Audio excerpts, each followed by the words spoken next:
કાશીદાસ સાચા ભક્ત.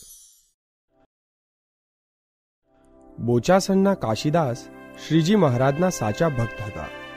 એકવાર તમાકુના ધંધામાં તેમને મોટી ખોટ ગઈ. તેમાં ઘણું બધું દેવું થઈ ગયું. લેણદારોએ તેમના વિરુદ્ધ ખેડાની કોર્ટમાં ફરિયાદ કરી. કોર્ટમાં એવું નક્કી થયું કે કાશીદાસ દેવું ન ચૂકવી શકે તો તેમને જેલમાં પૂરી દેવા. કાશીદાસની હાલત સારી ન હતી. તેઓ દેવું ભરપાઈ ન કરી શક્યા. તેથી તેમને ખેડાની જેલમાં જવું પડ્યું. જેલમાં તો નાહવા ધોવાની કોઈ જ સગવડ ન હતી.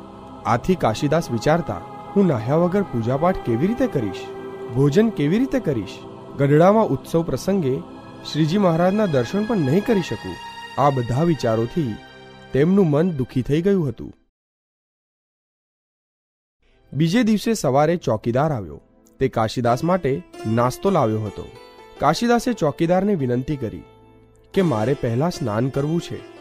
ચોકીદારને કાશીદાસ તરફ સદભાવ થયો. તે તેમને ખેડાની પાસેથી વહેતી વાત્રક નદીના કાંઠે લઈ ગયો.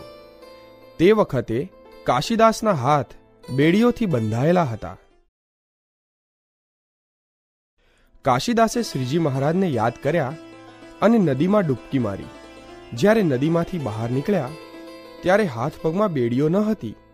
આસપાસ જોયું તો ગઢડા દેખાયું. શ્રીજી મહારાજે ચમત્કાર કર્યો. ખેડાની વાત્રક નદીમાં પડ્યા અને સીધા ગઢડા પહોંચી ગયા. તેઓ તો તરત જ દોડતા દોડતા શ્રીજી મહારાજ પાસે ગયા. આ તરફ ખેડામાં ચોકીદાર વાત્રક નદીના કાંઠે ઊભો હતો. કાશીદાસ નદીમાંથી ક્યારે બહાર નીકળે તેની રાહ જોતો હતો. પરંતુ ઘણો વખત થયો.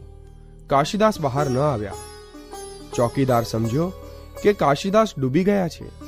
તેથી તે જેલમાં પાછો ફર્યો.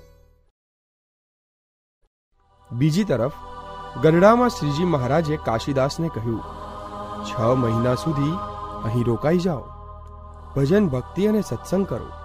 ત્યારબાદ આશીર્વાદ આપી તેમને પાછા પોતાના ઘરે મોકલ્યા.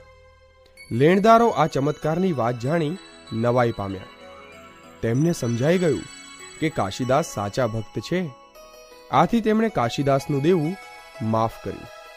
બોધ: સાચો ભક્ત હોય, ભજન ભક્તિ કરતો હોય, નિયમ ધર્મ પ્રમાણે જીવન જીવતો હોય તો શ્રીજી મહારાજ તેની હંમેશા રક્ષા કરે છે.